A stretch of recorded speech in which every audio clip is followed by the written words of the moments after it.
Penyidik Jaksa Agung Muda Pidana Khusus menetapkan 3 tersangka, yakni Direktur Utama Bakti Kominfo Anang Ahmad Latif, Direktur Utama PT Mora Telematika Indonesia berinisial GMS, dan tenaga ahli Human Development Universitas Indonesia tahun 2020 berinisial YS.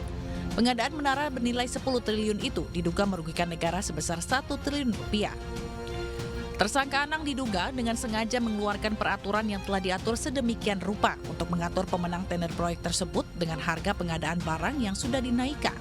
Selanjutnya tersangka GMS memberikan masukan dan saran kepada tersangka Anang ke dalam peraturan direktur utama untuk menguntungkan vendor, konsorium, serta perusahaannya dalam proyek tersebut.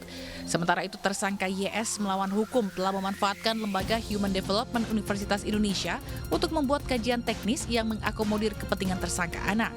Para tersangka ini telah merekayasa dan mengkondisikan sehingga di dalam proses pengadaannya tidak terdapat kondisi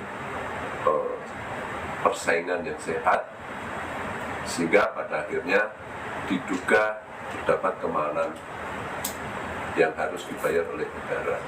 Akibat perbuatannya, ketiganya dijerat dengan pasal berlapis KUHP dengan ancaman hukuman di atas 10 tahun penjara.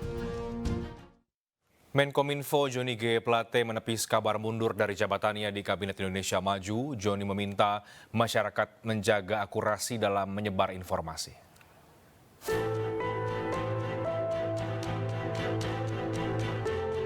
Hari ini, jagat maya dihebohkan dengan informasi akan mundurnya Menkominfo Johnny G. Plate. Di media sosial, beredar link kanal YouTube yang berjudul siaran langsung pengunduran diri Johnny. Namun saat ditelusuri, link tak bisa diakses. Menkominfo Johnny G. Plate menepis kabar akan mundur dari kursi Menkominfo. Melalui keterangan tertulisnya, Johnny menyebut hingga saat ini kami masih melaksanakan tugas dan fungsi yang dipercayakan oleh Bapak Presiden sebagai anggota Kabinet Indonesia Maju. Kabar mundurnya Menkominfo Johnny G. Plate muncul usai Kejagung RI menetapkan 3 tersangka kasus dugaan korupsi, penyediaan menara Base Transceiver Station atau BTS 4G, dan infrastruktur pendukung 2, 3, 4, dan 5 Bakti Kemenkominfo. Salah satu tersangka adalah Direktur Utama Bakti Kemenkominfo Anang Ahmad Latif. Dugaan korupsi proyek menara BTS merugikan negara 1 triliun rupiah.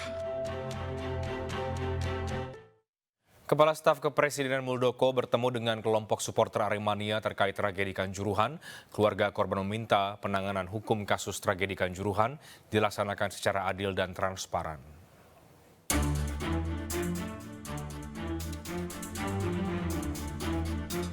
Sejumlah perwakilan Arema mendatangi kantor staf Presiden Republik Indonesia untuk melakukan audiensi terkait tragedi Kanjuruhan.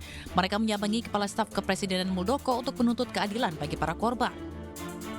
Dalam pertemuan ini, Muldoko memastikan akan menindaklanjuti proses peradilan tragedi Kanjuruhan 1 Oktober 2022 lalu. Muldoko juga akan mengundang pihak Kejaksaan Agung dan Kepolisian dalam rapat koordinasi terkait kelanjutannya. Segera setelah ini, saya akan mengambil langkah-langkah untuk rapat koordinasi untuk melihat perkembangan hukumnya, kasus hukumnya ini sudah sejauh mana dan harus diakselerasi seperti tuntutan teman-teman di lapangan seperti apa, sehingga nanti nyambung antara harapan dari para korban, langkah-langkah hukum yang telah dilakukan oleh teman-teman kita di aparat penegak hukum. Dalam audiensinya, perwakilan Arema juga meminta dakwaan kasus ini diganti. Kasus Kanjuruhan yang menewaskan 135 orang disangkakan pasal 359 yang berarti kelalaian. Kita ke informasi lain, pemirsa. Petugas pemadam kebakaran dan Satpol PP Kota Padang mengevakuasi seorang nenek yang terkurung di dalam gorong-gorong kawasan Kota Padang, Sumatera Barat. Proses evakuasi berlangsung dramatis karena sang nenek dalam kondisi lemas.